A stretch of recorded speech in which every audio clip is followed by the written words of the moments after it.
أعوذ بالله من الشيطان الرجيم بسم الله الرحمن الرحيم أولئك الذين اشتروا الضلالة بالهدى فما ربحت تجارتهم وما كانوا مهتدين مثلهم كمثل الذي استوقد نارا فلما أضاءت ما حوله ذهب الله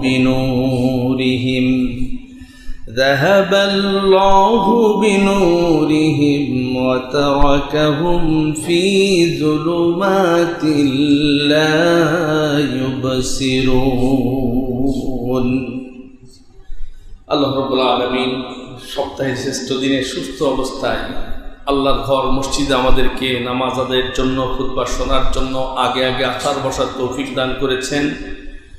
এই জন্য রব্বুল আলামিনের শিখানো বাক্যে সকলেই শুকরিয়া জ্ঞাপন করছি, সকলেই পড়ছি আলহামদুলিল্লাহ। প্রাণ ভরে বিশ্ব নবীর প্রতি দুরূদ ও সালাম পেশ করছি, যিনি সাইয়্যিদুল কাওনাইন ওয়াস সাকালাইন রাহমাতুল লিল আলামিন জনাব মুহাম্মদুর রাসূলুল্লাহ সাল্লাল্লাহু আলাইহি ওয়াসাল্লাম। আমরা আলোচনা শুনছি পবিত্র কোরআনুল কারীমের সূরাতুল বাকারা থেকে 1 থেকে 15 নম্বর আয়াত পর্যন্ত হয়ে গেছে। আজকে আমরা 16 নম্বর আয়াত থেকে আলোচনা শুনব ইনশাআল্লাহ। 16 নম্বর আয়াতে আল্লাহ রাব্বুল আলামিন মুনাফিকদের ধোঁকাবাজির বর্ণনা দিয়ে এবার আল্লাহ বলছেন উলাইকাল্লাযীনা ইশতারাউদ দালালাতা বিল হুদা।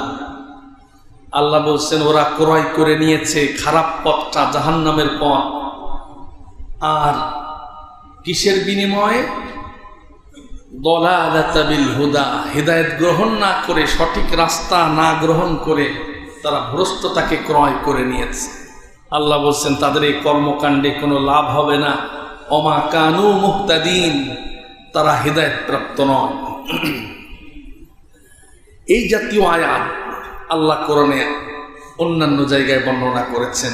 অনেক মানুষ আছে যারা দুনিয়ার জীবনটা ওরা ক্রয় করে নিয়েছে, আখিরাতকে ছেড়ে দিয়েছে। আখিরাতে যা হয় হোক, দুনিয়ার জীবনটাকে বেশি গুরুত্ব দিয়েছে। এই কথাও আল্লাহ কোরআনে বলেছেন। বলে শেষে সতর্ক সংকেত দিয়েছেন, হুঁশিয়ার করেছেন। আল্লাহ পাক বলেন উলাইকাল্লাযীনা ইশতারাউদ দালালাতা বিল হুদা ওয়াল আযাবা বিল মাগফিরা ফামা আসবারহুম আলান নার। যারা মুনাফিক ওদের অবস্থা এমন, তারা পথভ্রষ্টতাকে ক্রয় করেছে। ওরা হেদায়েতের পরিবর্তে পথভ্রষ্টতাকেই ক্রয় করেছে। ওয়াল আযাবা বিল মাগফিরা, তারা ক্ষমা গ্রহণ না করে, ক্ষমার পথে না চলে তারা শাস্তিটাকে ক্রয় করে নিয়েছে, শাস্তিকেই গ্রহণ করে নিয়েছে। এতটুকু বলার পর আল্লাহ বললেন ফামা আসবারহুম আলান নার, তারা কি ধৈর্য ধারণ করতে পারবে নাকি যখন তাদেরকে আগুনের ভিতরে ঢোকায় দেয়া হবে? ফামা আসবারহুম, তারা কি সহ্য করতে পারবে? আলান নার, তারা যে শাস্তিকে ক্রয় করে নিল দুনিয়ার জীবনের বিনিময়ে, তারা ক্ষমার পরিবর্তে শাস্তি গ্রহণ করলো। আল্লাহ বলছেন তারা কি এত শাস্তি কি সহ্য করতে পারবে? আল্লাহ পাক আবার বললেন যালিকা বিআন্নাহুম আমানু সুম্মা কাফারু ফাতুবিআ আলা কুলুবিহিম ফাহুম লা ইয়াফকাহুন। ওদের অন্তরের ভিতরে ঈমান প্রবেশ করেছিল ঠিকই, কিন্তু দুনিয়ার স্বার্থের কারণে তারা তাদের ঈমানটাকে বিক্রি করে আবার কাফের হয়ে গেছে। ঈমান গ্রহণ করার পরে, ঈমানের স্বাদ পাওয়ার পরে যারা কুফরি করেছে আল্লাহ তাদের অন্তরের ভিতরে মোহর মেরে দিয়েছেন, ফাহুম লা ইয়াফকাহুন, ওরা আর বুঝতে পারবে না। অথচ যারা ইমানদার তারা তাদের জীবনটাকে, দুনিয়াটাকে, জান এবং মাল সম্পদগুলো সব বিক্রি করে দেয় আল্লাহর রাহে জান্নাতটাকে ক্রয় করে নেওয়ার জন্য। আল্লাহ পাক বলেন, মিনান নাসি মান ইয়াশরি নাফসাহু ইবতিগা মারদাতিল্লাহি ওয়াল্লাহু রাউফুম বিল ইবাদ। আল্লাহ বলছেন কিছু মানুষ আছে তারা তাদের জীবনটাকে বিক্রি করে দেয় জান্নাতকে ক্রয় করার জন্য। জীবনটাকে কিচ্ছু মনে করে না, তুচ্ছ মনে করে আল্লাহর জন্য কুরবান করে দেয়। রব্বুল আলামিনের ব্যাপারে আবার বলছেন, উলাইকাল্লাযীনা ইশতারাউল হায়াতাদ দুনিয়া বিল আখিরাহ ফালা ইউখাফফাফু আনহুমুল আযাব ওয়ালা হুম ইউনসারুন। সূরা বাকারার ৮৬ নম্বর আয়াতে আল্লাহ বললেন, ওরা দুনিয়ার জীবনটাকে প্রাধান্য দিয়ে আখিরাতকে তারা ভুলে গেছে, আখিরাতকে বিক্রি করে দিয়েছে, দুনিয়ার জীবনটাকে ক্রয় করে নিয়েছে আখিরাতের বিনিময়ে। আখিরাতে যা হয় হোক এই মনে করে যারা দুনিয়ার জীবনটাকে প্রাধান্য দিল, দুনিয়ার জীবন যারা ক্রয় করে নিল, আল্লাহ বললেন জাহান্নামে তো তারা যাবে। ফালা ইউখাফফাফু আনহুমুল আযাব, কোনোদিন তাদের আযাব কমানো হবে না। আযাব কখনো, শাস্তি কখনো হালকা করা হবে না, শাস্তি শুধু বাড়তে থাকবে ক্রমে, কোনোদিন তাদের শাস্তিকে লাঘব করা হবে না, কমানো হবে না। ওয়ালা হুম ইউনসারুন, আর তাদের সাহায্যের জন্য কেউ এগিয়ে আসবে না। তাফসীরের ভিতরে এসেছে দুনিয়ার জীবন ক্রয় করে, পথভ্রষ্টতাকে ক্রয় করে, কিছু কিছু কাজের মাধ্যমে দুনিয়ার জীবনের প্রতি মানুষ আকৃষ্ট হয়ে যায়। হেদায়েতের পরিবর্তে তারা গুমরাহকে ক্রয় করে। কিছু কিছু কারণে, কিছু কিছু দোষের কারণে মানুষ পথভ্রষ্ট দিকে চলে যায় হেদায়েতের রাস্তার পরিবর্তে। ১ নাম্বার, যে ব্যক্তি অনর্থক ঝগড়া করে তার পথভ্রষ্ট হয়ে যাওয়ার সম্ভাবনা থাকে। ২ নাম্বার, যে ব্যক্তি একের পর এক পাপ কাজ করে, গুনার কাজ করে, হারাম কাজ করে, ফিরে আসার কোনো চিন্তা টেন্ডেন্সি তার ভিতরে নেই, সে ব্যক্তি হেদায়েতের পরিবর্তে গুমরাহিকে ক্রয় করার সম্ভাবনা রয়েছে। ৩ নাম্বার, যে ব্যক্তি অহংকার করে তার গুমরাহ হয়ে যাওয়ার সম্ভাবনা রয়েছে। যে ব্যক্তি পাষাণ হৃদয় খুব কঠোর, দিলে দয়া মায়া নেই, এ ব্যক্তি পথভ্রষ্ট হয়ে যাওয়ার সম্ভাবনা রয়েছে। এরপরে যে ব্যক্তি আল্লাহর রহমত থেকে নিরাশ হয়ে যায়, গুনাহ করতে করতে অন্তরটা পাষাণ হয়ে গেছে, মনে করে আমি তো জাহান্নামে যাব, ফিরে আসার কোনো রাস্তা নাই, আল্লাহ আমার মতো পাপীকে জান্নাত দেবে না। এজন্য আল্লাহর রহমত থেকে নিরাশ হয়ে একের পর এক পাপ কাজ করে চলেছে। আল্লাহর রহমত থেকে নিরাশ হয়ে যাওয়ার কারণে লোকটা পথভ্রষ্টতাকে ক্রয় করেছে, ওরা আজ হিদায়াতের পথে আসতে পারবে না। অতিরিক্ত অপচয় করলে পথভ্রষ্টতার দিকে চলে যায়, অন্যের উপরে জুলুম করলে পথভ্রষ্ট হয়ে যাওয়ার সম্ভাবনা রয়েছে।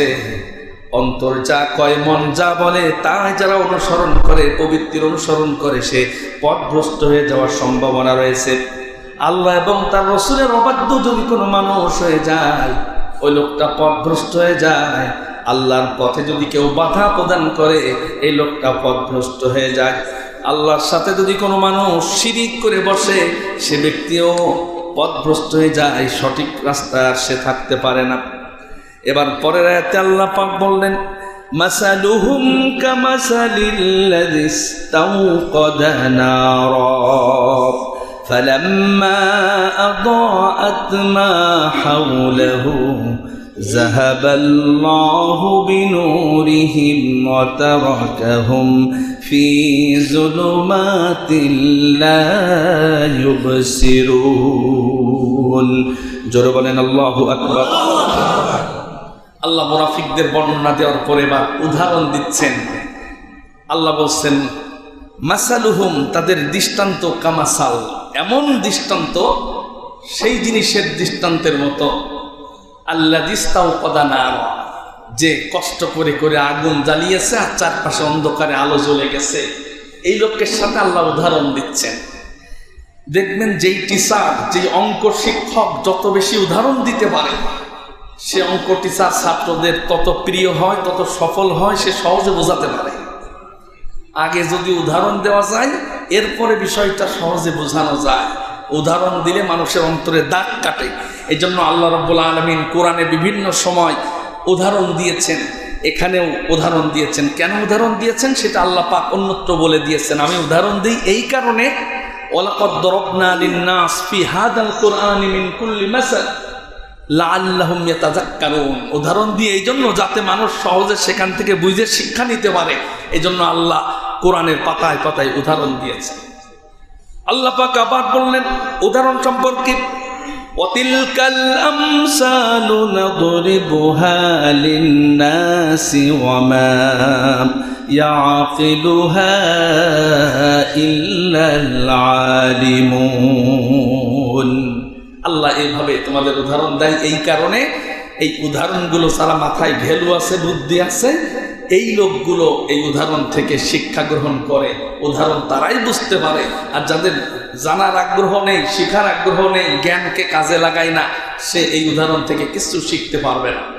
অন্যত্র আল্লাহ বললেন, এখানে আল্লাহ বলছেন মাসালুহুম, ওই অপরাধীদের দৃষ্টান্ত তাদের মতো, ওই লোকের মতো যে ব্যক্তি আগুন জ্বালালো। অন্ধকারে আগুন জ্বালালে আশপাশে কি আরো অন্ধকার হয় না আলো হয়? আলো হয়। যেই সময় নবীজি এসেছিলেন তখন মানুষ আকাঙ্ক্ষায় ছিল যে অনেক বছর কোনো নবী আসে না, কোনো রসুল আসে না।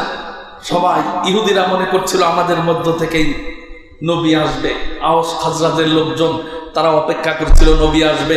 হঠাৎ করে নবী তিনি আসলেন। তাদের অনেক আকাঙ্ক্ষার পরে আল্লাহ নবীজিকে পাঠালেন। আলো চলে আসলো। আল্লাহ বলছেন আলো যখন চলে আসলো, ফালাম্মা আদাআত মা হাওলাহু, আলোটা যেখানে প্রজ্বলিত হলো তার চারদিকে আলোকিত হয়ে গেল। যেরকম সুবহানাল্লাহ। বলেন তো সে আলোটা কিসের আলো? কোরআনের আলো, নবুয়তের আলো। এই কোরআনের আলো চারিদিক আল্লাহ বলছেন ছড়ায় গেল। কতটুকু ছড়ালো তাফসীরকারকরা বলেছেন তাম পৃথিবীতে আল্লাহ পাক তার এই কোরআনের আলো ছড়ায় দেবেন। যেরকম সুবহানাল্লাহ। এখন লক্ষ্য করলে দেখা যায় পৃথিবীর এমন কোন রাষ্ট্র নেই যে রাষ্ট্রে আনাচে কানাচে এই কোরআনের আলো পৌঁছায় নাই, তাওহীদবাদী মুসলমান নেই, এমন কোন রাষ্ট্র নেই। সব রাষ্ট্রে দুই একজন হলেও, অমুসলিম রাষ্ট্রের ভিতরেও এই মুসলমান ছড়ায় ছিটিয়ে আছে, কোরআনের আলো তারা পেয়েছে।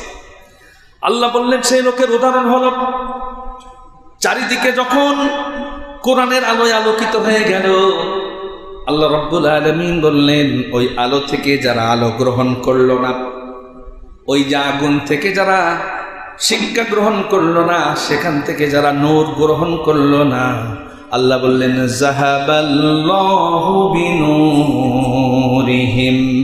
আল্লাহ রাব্বুল আলামিন ওই নূরটাকে তিনি ছিনায় নিলেন। কিছু কিছু মানুষের কাছ থেকে নূরটাকে ছিনায় নিলেন।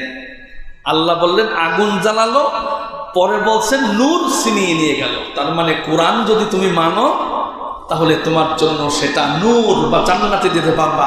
আর কোরআন যারা মানবে না তাদের জন্য উত্তপ্ততা, তাদের জন্য আগুন।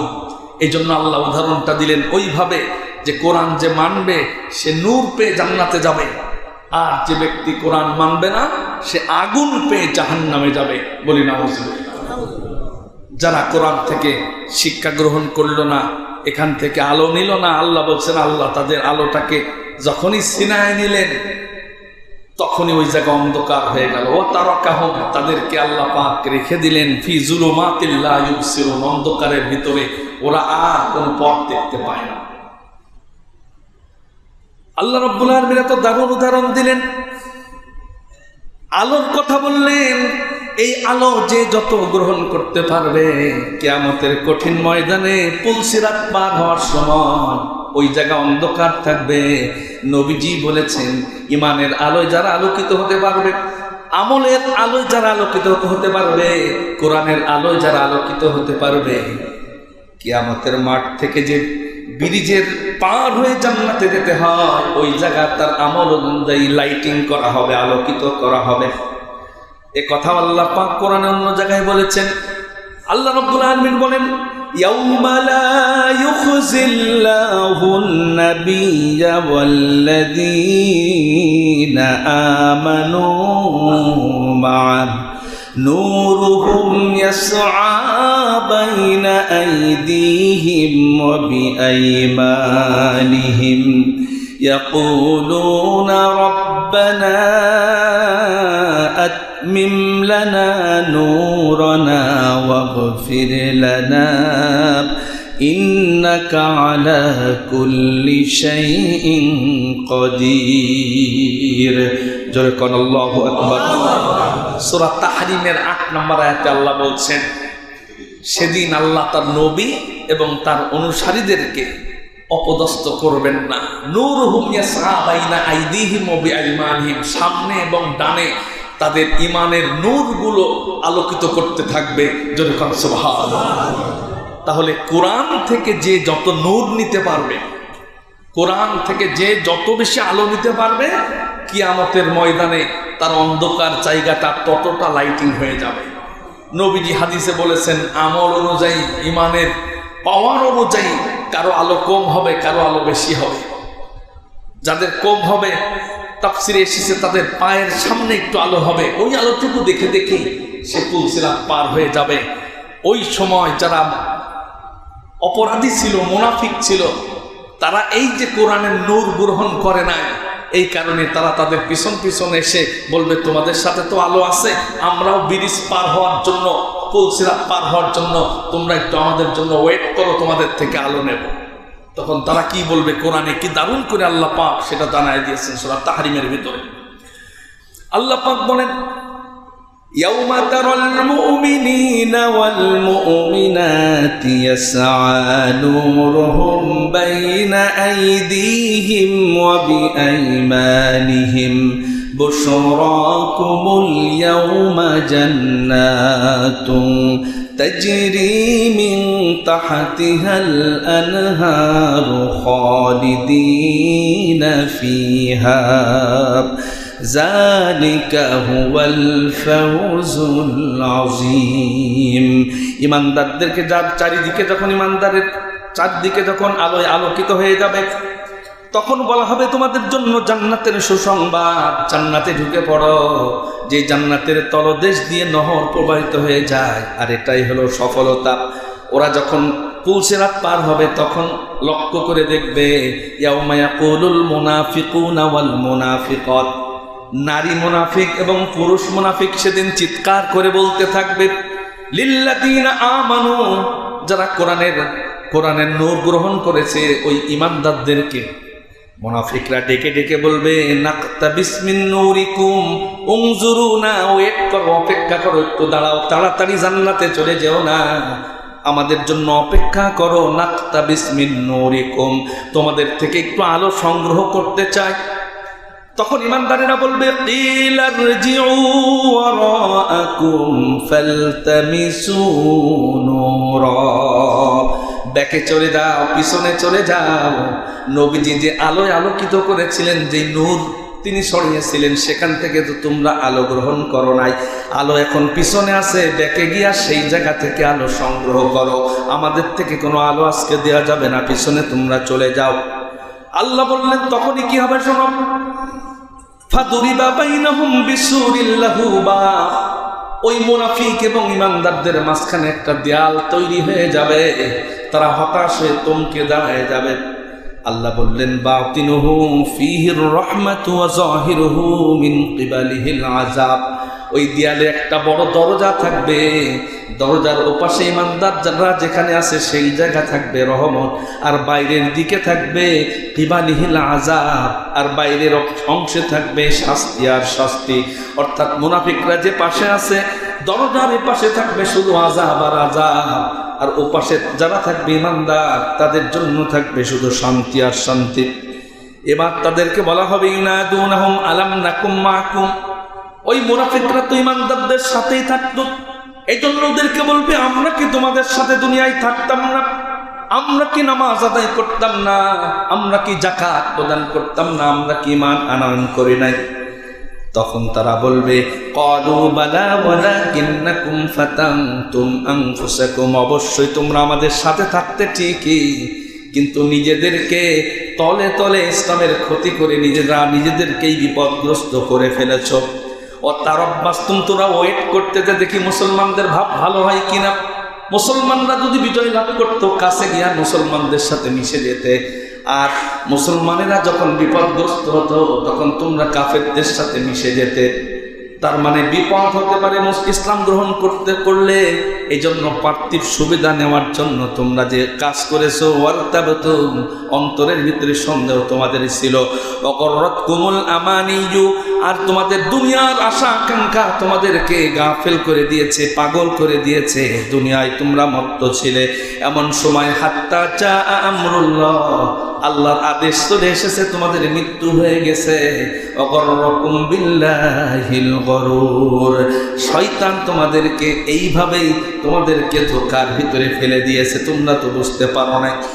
তাহলে বোঝা গেল যে যত বেশি কোরআন থেকে নূর সংগ্রহ করতে পারবে, কোরআন অনুযায়ী তার জীবনটা যত ভালো করে সাজাতে পারবে, কিয়ামতের কঠিন ময়দানে তার ওই আলো দিয়েই সে ব্যক্তি পুলসিরাত পার হয়ে চলে যেতে পারবে। আজকে যারা আলোচনা শুনছে, আল্লাহ দোয়া করি কিয়ামতের কঠিন ময়দানে ইমানের সেই নূর নিয়া, আমলের নূর নিয়া, কোরআনের নূর নিয়া সবাই যেন একসাথে পুলসিরাত পার হতে পারি। জোরে কোন আমিন, আরো জোরে কোন আল্লাহুম্মা আমিন। পরের আয়াতে আল্লাহ পাক বললেন, আও কাসাইয়্যিবিন মিনাস সামাই ফীহি যুলুমাতুন ওয়া রা'দুন ওয়া বার ইয়াজআলুনা আসাবি'আহুম ফি আযানিহিম মিনাস সাওয়া'iকি হাযারাল মাউত ওয়াল্লাহু মুহীতুম বিল কাফিরিন।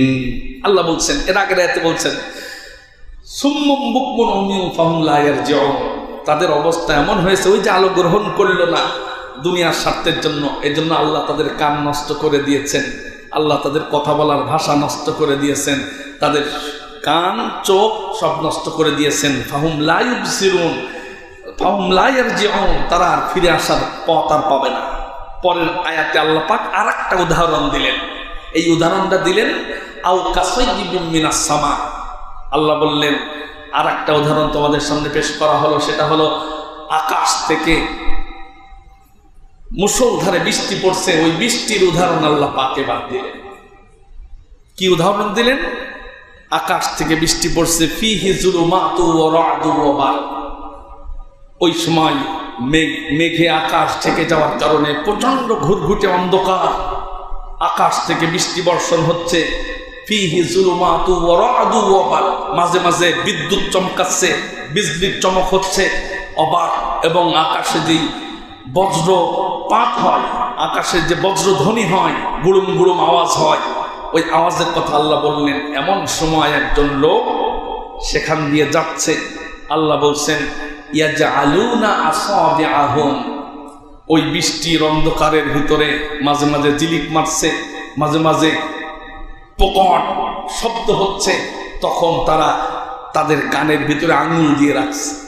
ইয়াজআলুনা আসাবিআহুম ফি আযানিহিম মিনাস সাওয়াইকি হাযারাল মাউত, ভয়ের কারণে ওই শব্দ থেকে বাঁচার জন্য, মৃত্যু থেকে বাঁচার জন্য সে আঙ্গুল কানের ভিতরে ঢোকায় রেখেছে। তাফসিরে বলা হয়েছে তারা যখন কোরআনের কথা যখন তাদের ভিতরে আলোয় আলোকিত হতে চায়, এমন সময় তারা ওইটা শুনতে চায় না, পার্থিব দুনিয়ার স্বার্থ রক্ষার জন্য তারা কানের ভিতরে আঙ্গুল দিয়ে রাখে। আল্লাহ বলছেন আঙ্গুল দিয়ে লাভ হবে না, আল্লাহ পাক তাদেরকে বেষ্টন করে আছেন। শানে নুজুলের ভিতরে এসেছে দুইজন মদিনার মুনাফিক মুসলমানদের খবরগুলো সব পাস করে দেওয়ার জন্য তারা রাতের বেলা রওনা হয়েছে, পালিয়ে চলে যাচ্ছিল মক্কার কুরাইশদের সাথে মিশে মুসলমানদের বিরুদ্ধে ষড়যন্ত্র করার জন্য, তাদের সাথে মিলিত হওয়ার জন্য রওনা দিয়েছে। এমন সময় আল্লাহ পাক বৃষ্টি দিয়েছেন, ওই বৃষ্টির ভিতরে তারা পড়ে গেছে। তখন মাঝে মাঝে আলো হচ্ছে, তারা সামনে যাচ্ছে, যখন আবার জিলিক মারা বন্ধ হচ্ছে, যেটাকে আপনারা কি বলেন, আকাশে যে বিদ্যুৎ চমক যেটা হয়, ওই সময় তারা আবার একটু আলো হচ্ছে, সামনে যাচ্ছে, আবার যখন বন্ধ হয়ে যাচ্ছে তখন তারা দাঁড়িয়ে যাচ্ছে। তখন দুইজন বলা বলি করতেছে, আমরা যে কুকর্ম করার জন্য নবীজির বিপক্ষে অবস্থান নিয়ে যাচ্ছে, আল্লাহ বোধ হয় খুব অসন্তুষ্ট হয়েছেন। আল্লাহ যদি এবারের মতো বাঁচায় দেয়, মক্কায় ফিরে না গিয়ে মদিনায় গিয়ে নবীজির কাছে তওবা করে আবার নতুন করে কালিমা পড়ে মুসলমান হব।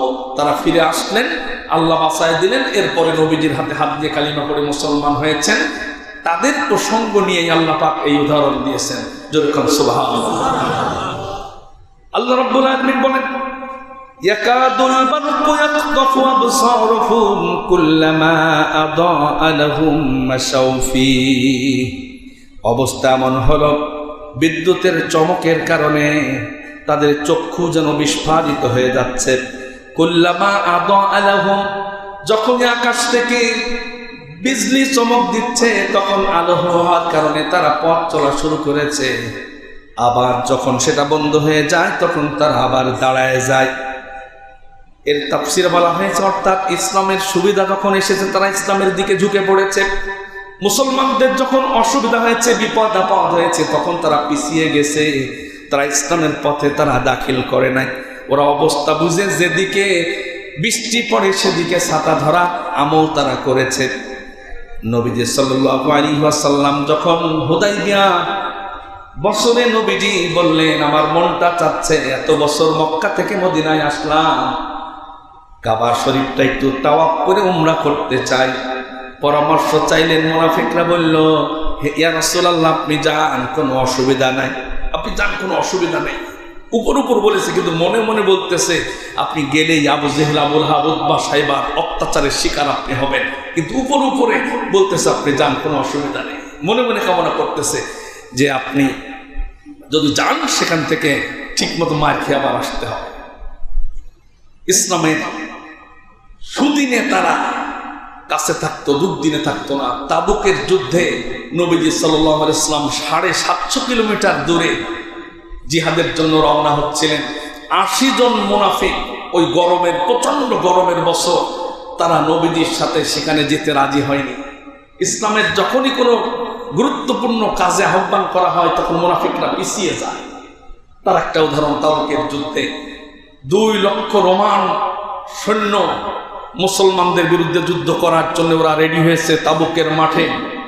এমন একটা সিজনে যুদ্ধ হবে যখন প্রচন্ড গরম, গরমের কারণে আঙুরের বাগান যারা আছে, আঙুর পেকে পেকে যাচ্ছে, ওটা সংগ্রহ করবে। যুদ্ধে গেলে যেতে আসতে যে সময় লাগবে এত দূরের পথ, 8 থেকে 10 দিন, কোন কোন বর্ণনা এসেছে 12 দিন ধরে নবীজি তাবুকের যুদ্ধে গিয়েছিলেন। 30,000 সেনাবাহিনী নিয়ে রওনা হয়েছিলেন। আল্লাহ নবীজি সাল্লাল্লাহু আলাইহি ওয়াসাল্লাম যখন রওনা হয়েছেন 2 লক্ষ কাফেরের বিরুদ্ধে যুদ্ধ করবেন, 30,000 সেনাবাহিনী নিয়ে নবীজি রওনা হলেন। 80 জন মুনাফিক তারা যায় নাই, তারা ওই ফল সংগ্রহ করবে এবং মুসলমানদের বিপদে তারা চাইনি যে মুসলমান বিজয় লাভ করুক। 80 জন বসে আছে, তার ভিতরে 3 জনের নাম কুরআনুল কারীমে 3 জনের কথা উল্লেখ হয়েছে। যেই 3 জন মুসলমান ছিলেন, খাঁটি মুসলমান, কিন্তু তারা যে যাবে করে করে আর যাওয়া হয় নাই। নবীজি সাল্লাল্লাহু আলাইহি ওয়াসাল্লাম যখন রওনা দিয়েছিলেন, প্রতিমধ্যে 2 লাখ যে সৈন্য ছিল কাফেররা, ওরা নবীজির এই আগমনের কথা শুনে ওরা যুদ্ধ ছাড়াই ওরা পালিয়ে গিয়েছিল। আল্লাহ পাক মুসলমানদের বিজয় দিয়েছিলেন, বলি সুবহানাল্লাহ। নবীজি যুদ্ধ শেষে যখন আসলেন, মসজিদে নববীতে শুকরিয়া আদায়ের 2 রাকাত নামাজ পড়ে বসলেন। আর ওই 80 জন মুনাফিক এক এক করে নবীজির কাছে এসে বলতেছে যে আমার ছেলে অসুস্থ ছিল, আমি যেতে পারি নাই। আর একজন বলতেছে যে আমার শরীরটা খারাপ ছিল, ঠান্ডা লেগেছিল, আমি যেতে পারি নাই। এভাবে করে ওজোর পেশ করা শুরু করলো। নবীজি তাদের এক এক করে ওজোর শুনে সেখান থেকে যখন তারা চলে যাচ্ছে, এইবার কাব বিন মালিক, নবীজির একনিষ্ঠ সাহাবী, বদর যুদ্ধবাদে সব যুদ্ধে তিনি অংশগ্রহণ করেছেন, একনিষ্ঠ সাহাবী, তিনি এসে নবীজির সামনে বসে সালাম দিলেন। 2 হাঁটুটা গেড়ে নবীজির সামনে বসলেন, মাথাটা নিচু করে। নবীজি বললেন, কাব, তোমাকে কিসে জিহাদে যেতে তোমাকে বাধা দিল? তিনি বললেন, ইয়া রাসূলুল্লাহ, আমার কোনো ওজর আপত্তি ছিল না, আমি মনে করলাম যাব করে আপনি যখন রওনা দিয়েছেন, আমি ভাবলাম আমার তেজি ঘোড়া আছে, এটা আমি যদি পরেও যাই সেনাবাহিনীর সাথে আমি যোগদান করতে পারবো, এই যাবো যাবো করে অবহেলা করতে করতে, অলসতা করতে করতে আমার আর যাওয়া হয় না। ইয়া রাসূলুল্লাহ, নবীজি বললেন, তুমি যেহেতু এটা আল্লাহর বিধান তুমি লঙ্ঘন করেছো, আল্লাহর ফয়সালা আসা পর্যন্ত তুমি ওয়েট করো, অপেক্ষা করো, তোমার ব্যাপারে সিদ্ধান্ত পরে হচ্ছে। বাইরে বের হওয়ার পর মুনাফিকরা বলছে, তোমার মন খারাপ কেন? আমরা যেরকম ওজর দিয়েছি তুমি সেইভাবে ওজর করে নবীজির কাছে মিথ্যা একটা বানিয়ে বললেই তো তুমি বেঁচে দিতে পারতে। তাদের কথা শুনে তিনি চিন্তা করেছিলেন যে আবার ব্যাগ গিয়ে নবীজির কাছে যে কোনো একটা ওজর পেশ করবেন, কিন্তু চিন্তা করলেন আমি মিথ্যা বলে যদি নবীজিকে খুশি করি, কিন্তু আল্লাহকে তো খুশি করা যাবে না। কিছুক্ষণ পর দেখা গেল আরো দুইজন মন খারাপ করে এসে তাদের সাথে মিলিত হয়েছে। তাদের জিজ্ঞাসা করলেন, বুঝলেন যে তারাও দুইজন ইমানদার মুসলমান। হিলাল ইবনে উমাইয়া 70 বছরের বৃদ্ধ সাহাবী, তিনি বদরের যুদ্ধেও গেছেন। আর একজন মুরারা ইবনে রবি। এই দুইজনকে দেখার পর তার বুকে সাহস আসলো যে আমি একাই অপরাধী না, আমার মতো দিন কায়েমের ক্ষেত্রে না যাওয়া আরো দুইজন পাপী পাবলিক আছে। চিন্তা করলেন যে আমি মরলে তো আমি একা না, আমার সাথে আরো আছে। এই জন্য তিনি সিদ্ধান্তের উপর অটল থাকলেন। আল্লাহ নবীজি ঘোষণা দিলেন, মদিনায় যত মুসলমান আছো এই 3 জনের সাথে কোনো কথা বলবা না, ওদেরকে সালাম প্রদান করবে না। ওরা সালামও যদি দেয়, সালামের জবাব তোমরা দিতে পারবে না। ওদের বাড়িতে যাতায়াত করা বন্ধ করে দেবে, ওদের সাথে লেনদেন করা বন্ধ করে দেবে। কাব বিন মালিক তিনি বলতেছেন, আমার জীবনটা এমন বিষণ্ণ হয়ে গেল, কষ্টের কারণে আমি এমন অবস্থা হলো, আমার যেন মনে হলো আমি আত্মহত্যা করি। মাঝে মাঝে মনে হতো আমি পাহাড়ের উপরে উঠে নিচে নালাম দিয়ে আমি আত্মহত্যা করে মারা যায়, কিন্তু পরকাল নষ্ট হবে বিধায় আমি করতে পারি নাই। মাঝে মাঝে নবীজির সামনে গিয়ে আমি বসতাম আর লক্ষ্য করতাম নবীজি আমার চেহারার দিকে তাকায় নাকি, নবী আমার দিকে তাকায় না। আমি নবীজিকে সালাম প্রদান করতাম, নবীজি মুখ ঘোরায় নিতেন, সালামের কোনো জবাব দিতেন না। বাড়িতে স্ত্রী দরজায় যখন করাঘাত করেছি, স্ত্রী তখন বলেছে আমি দরজা খুলে দিতে পারি, যেই নবীজি তোমাকে বয়কট করেছে আমিও তোমাকে বয়কট করতে বাধ্য হচ্ছি। সামনের দরজা খুলে দিচ্ছি ঠিকই, তুমি ঘরে প্রবেশ করো, কিন্তু আমি পিছনের দরজা দিয়ে বাইরে চলে যাব। যেই নবীজি তোমাকে বয়কট করতে বলেছেন আমি তোমার সাথে তো এখন সময় দিতে পারবো না। মনটা খারাপ হয়ে চোখ দিয়ে টপ টপ করে পানি পড়ে। কলিজার টুকরা ছোট্ট ছোট্ট সন্তান, তাদেরকে কোলে নেওয়ার জন্য তিনি ডাকলেন। তারাও বললেন, রাসূলুল্লাহ যতক্ষণ তোমার ব্যাপারে ফয়সালা না দেবে ততক্ষণ তোমার কোলে আমরা উঠবো না।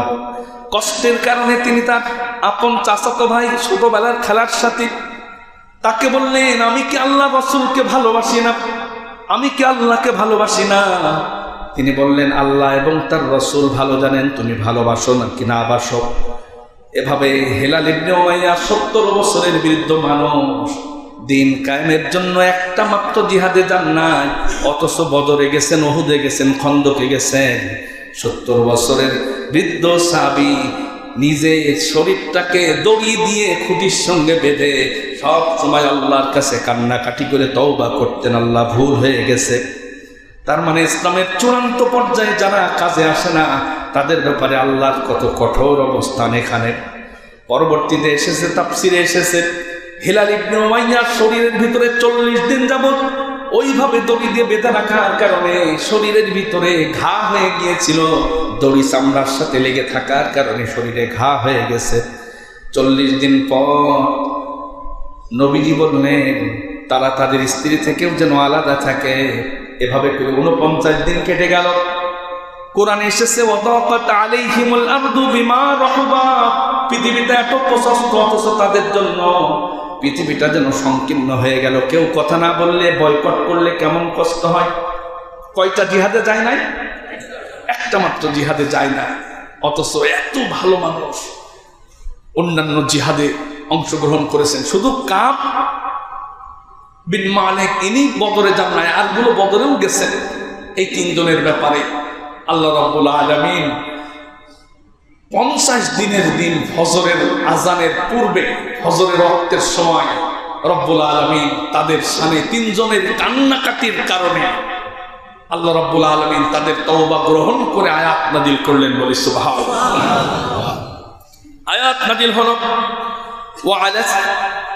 আয়াত নাযিল হলো আলাস সালাসাতিল্লাযীনা খুল্লিফু হাত্তা ইযা দাকাত আলাইহিমুল আরদ ضاقت عليهم الأرض بما رحبت وضاقت عليهم أنفسهم وظنوا أن لا ملجأ من الله إلا إليه ثم تاب عليهم ليتوبوا إن الله هو التواب الرحيم জোরে বলেন আল্লাহু আকবার।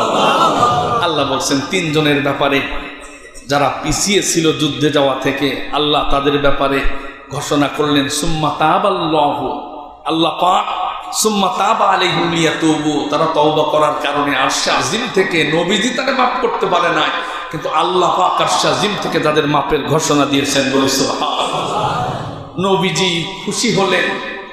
ওমর রাদিয়াল্লাহু তাআলার কাছে ছিলেন, বললেন যে যাও ওই তিন আসামির ক্ষমার ঘোষণা করা হয়েছে, আমার সামনে নিয়ে আস। সঙ্গে সঙ্গে ওমর রাদিয়াল্লাহু তাআলা দৌড় শুরু করলেন। কাব বিন মালিকের বাড়িতে গিয়া দরজায় করে হাত করলেন। ভিতর থেকে আওয়াজ আসলো, নারী কণ্ঠের আওয়াজ। জিজ্ঞাসা করলেন কাব বিন মালিক বাড়িতে আছে নাকি? বলে না। স্ত্রী বললেন আমার স্বামীর কোনো খোঁজ খবর আমি রাখি না, কারণ নবীজি যার খোঁজ খবরও রাখে না, আমি তার খোঁজ খবরও রাখি না। খুঁজতে খুঁজতে দেখা গেল কাব বিন মালিক তখনও চোখের পানি ছেড়ে কাঁদতেছেন, আল্লাহ তুমি আমারে মাফ করে দাও। একটা যুদ্ধে যেতে পারেন নাই, তিনি ক্ষমা চাচ্ছেন। পরবর্তীতে তাকে অভিনন্দন জানানো হলো, নবীজির কাছে নিয়ে যাওয়া হলো। নবীজি বললেন তোমার সবচাইতে শ্রেষ্ঠ দিন হলো আজকের দিন, এই দিনের মতো এত আনন্দের দিন আর নাই, কারণ তোমাদের ক্ষমার ব্যাপারে আল্লাহ আয়াত নাযিল করেছেন। তিনি খুশি হয়ে বললেন ইয়া রাসূলুল্লাহ, ইয়া হাবিবাল্লাহ, আমার যত সম্পদ আছে সব ইসলামের জন্য আমি ব্যয় করে দিতে চাই। নবীজি বললেন সামান্য কিছু রেখে ব্যয় করো, সব দিলে তুমি অসহায় হয়ে যাবে। তিনি কিছু রাখলেন না, যত সম্পদ ছিল সব ব্যয় করে দিয়েছেন ইসলামের জন্য। পরবর্তীতে তিনি বলেছেন যেই হুকুম তখনই নবীজি দিয়েছেন, পরবর্তীতে আমার জীবনে মৃত্যুর আগ পর্যন্ত আমার জীবনে কোনোদিন রসুলের কথার কোনো ব্যতিক্রম করি নাই। একটু জোরে বলা যাবে কি সুবহানাল্লাহ? আর আমরা লক্ষ্য করি স্বার্থের জন্য আমরা আল্লাহর আদেশ, রসুলের নির্দেশ এগুলোকে আমরা অমান্য যারা করেছিল, যে 80 জন ওজর পেশ করিল, তাদের ব্যাপারে বলা হয়েছে তারা হলো মুনাফিক, তারা কিয়ামতের মাঠে তারা কোনো আলো পাবে না। তাহলে আমরা সূরা বাকারা যে আলোচনা শুনছি, আল্লাহ পাক এই উদাহরণগুলো দিলেন। এরপরে আল্লাহ রাব্বুল আলামিন বলছেন ইয়াকাদুল বারকু ইয়াখতাফু আবসারহুম কুল্লামা আদাআ লাহুম মাশাউ ফি ওয়া ইযা আসলামা আলাইহিম কামু। ইসলামের যখন বিজয় আসতো তখন ওই মুনাফিকরা গিয়ে বলতো আমরাও তো তোমাদের দলে ছিলাম, তোমাদের উৎসাহ দিয়েছি, তোমাদের টাকা পয়সা দিয়েছি, এইবার গনিমতের মাল আমাদেরকে দাও। ওরা বলতো আলাম নাকুম মাকুম, আমরা কি তোমাদের সাথে ছিলাম না? তার মানে ওরা ইসলামের সুদিনে ইসলামের সাথে থাকতো, ইসলামের দুর্দিনে ওরা ইসলামের সাথে থাকতো না। আল্লাহ বলছেন ইন্নাল্লাহা আলা কুল্লি শাইইন কদির, আল্লাহ পাক সব বিষয়ের উপরে ক্ষমতাবান। আল্লাহ রাব্বুল আলামিন এই 20 নম্বর আয়াত পর্যন্ত মুনাফিকদের বর্ণনা করে প্রথমে মুত্তাকিদের বর্ণনা করলেন, এরপরে কাফিরদের বর্ণনা দিলেন, এবার মুনাফিকদের বর্ণনা দিয়ে পরের 21 নম্বর আয়াতে আল্লাহ বলছেন তুমি কোন গ্রুপে থাকবা দেখো। ইয়া আইয়ুহান নাসু উবুদু রাব্বাকুমুল্লাযী খালাকাকুম ওয়াল্লাযীনা মিন ক্বাবলিকুম লাআল্লাকুম তাত্তাকুন। আল্লাহ এবার বললেন হে মানব মণ্ডলী, উবুদু রাব্বাকুম, তোমার রবের ইবাদত করো, রবের ইবাদত করতে থাকো, রবের ইবাদত করতে থাকো, রবের গোলামি করতে থাকো। কেন? আল্লাযী খালাকাকুম, তিনিই তো তোমাকে সৃষ্টি করেছেন। তোমাদেরকে তিনি শুধু তোমাদেরকেই সৃষ্টি করেছেন তা নয়, ওয়াল্লাযীনা মিন ক্বাবলিকুম, তোমাদের পূর্বে পৃথিবী শুরু থেকে তোমাদের পূর্ব পর্যন্ত তাদেরকেও আল্লাহ পাক সৃষ্টি করেছেন। যিনি এত মানুষ সৃষ্টি করলেন, তোমাদের সৃষ্টি করলেন, তোমাদের পূর্ববর্তীদেরকে সৃষ্টি করলেন। আল্লাহ বললেন ওই রবের তোমরা ইবাদত করো, যদি ইবাদত করতে পারো লাআল্লাকুম তাত্তাকুন, জান্নাতে যাওয়ার জন্য যেই তাকওয়া দরকার। এই তাকওয়া তোমাদের ভিতরে প্রতিষ্ঠিত হবে, আশা করা যায় তোমরা মুত্তাকি হতে পারবে। সেই রবের আরেকটা গুণের কথা রব্বুল আলামিন পরের আয়াতে বলছেন, আল্লাযী জাআলা লাকুমুল আরদা ফিরাশা। কেনই বা আল্লাহর ইবাদত করবে না? সে আল্লাহ তোমাদের জন্য জমিনটাকে বিছানার মতো বিছায় দিয়েছেন, এত দারুণ করে তোমাদের বসবাসের জন্য জমিনটাকে সমান করে দিয়েছেন। জমিন যদি বেঁকা হতো, এরকম উঁচু নিচু হতো, মানুষ বসবাস করতে পারতো না। যশোর উঁচু আর বেনাপোল নিচু যদি হতো, বৃষ্টি হলে সব এখান থেকে জিকর গাছা পর্যন্ত পানিতে মানুষ তলায় যেত, বসবাসের উপযোগী হতো না। এজন্য আল্লাহ বলছেন, আমি উঁচু নিচু না করে আমি তোমাদের বসবাসের জন্য জমিনটা বিছানা যেমন চারিদিকে সমান, ওই রকম তোমাদেরকে ফামশু ফি মানাকিবিহা, যাতে তোমরা জমিনের কাঁধে চলাফেরা করতে কোনো অসুবিধা না হয়, এই জন্য তোমাদের জমিন এভাবে সমান করে বিছায় দিলাম। বলি সুবহানাল্লাহ। ওই আয়াতের শেষাংশে আল্লাহ বলছেন, ওয়াস-সামাআ বিনাআ, তোমাদের উপর বিরাট একটা আসমান আল্লাহ বানালেন। যে আসমানকে আল্লাহ বলেন বিনা মানে ছাদ, আল্লাহ পাক তোমাদের মাথার উপর একটা ছাদ দিলেন। বিগাইরি আমাদিন তারাউনাহা, একটা খুঁটি ছাড়াও আল্লাহ পাক ছাদটাকে তোমাদের জন্য লটকায় রাখলেন। সেখানে আবার তোমরা যাতে দিনের বেলা দেখে দেখে চলতে পারো, সেজন্য তাতে আবার আল্লাহ সূর্য সেট করলেন। আবার রাতের বেলা তোমরা যাতে জ্যোৎস্নার আলো পাও, জন্য চন্দ্র দিলেন, তারকা দিলেন, যাতে নাবিকেরা রাতের বেলা পথ চলতে পারে। এভাবে আল্লাহ সৃষ্টির কথা বললেন যে কেনই বা এত কিছু জিনিস সৃষ্টি করলেন তোমাদের জন্য, তার ইবাদত কেন তোমরা করবে না? পরের অংশে আল্লাহ পাক বললেন, ওয়া আনজালা মিনাস সামাই মাআ, তোমাদের রবের আরেকটা বৈশিষ্ট্য হলো তিনি তোমাদের জন্য আকাশ থেকে পরিষ্কার পানি তোমাদের জন্য বর্ষণ করেন। কেন করেন? ফাআখরাজা বিহি মিনাস সামারাত, কারণ ফল ফসল হতে গেলে পানি ছাড়া ফসল হয় না। দেখবেন প্রচন্ড যখন খরতাপ হয়, খরার ভিতরে একের পর এক টিউবওয়েলের পানি অনেক জায়গায় শুকিয়ে যায়। কৃষকরা পানির টেনশনে এরপরে মেশিনের মাধ্যমে, স্যালো মেশিনের মাধ্যমে পানি তোলে, কিন্তু পানি বন্ধ হয়ে যায়। কত কঠিন হয় পানিটা খেতে দেওয়ার জন্য। আল্লাহ বলছেন, আমি সহজেই তোমাদের জন্য পানি বর্ষণ করি।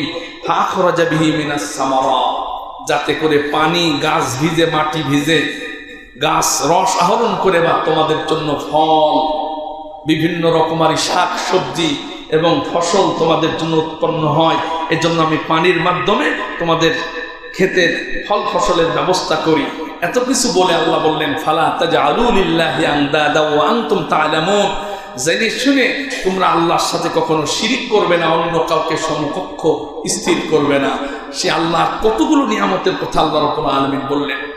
আল্লাহ পাক অন্যত্র বলেছেন, ইয়া আইয়ুহাল্লাযীনা আমানু রুকউ ওয়াসজুদু ওয়া'বুদু রাব্বাকুম ওয়াফআলুল খায়রা লাআল্লাকুম তুফলিহুন। আল্লাহ পাক বলেন, হে ইমানদারেরা, তোমরা যদি সফলতা অর্জন করতে চাও তাহলে তোমার রবের ইবাদত করো, রুকুকারীদের সাথে রুকু করো, যারা সেজদা দেয় তাদের সাথে জামাতে সেজদা দাও, অর্থাৎ জামাতের সাথে তোমরা নামাজ আদায় করো।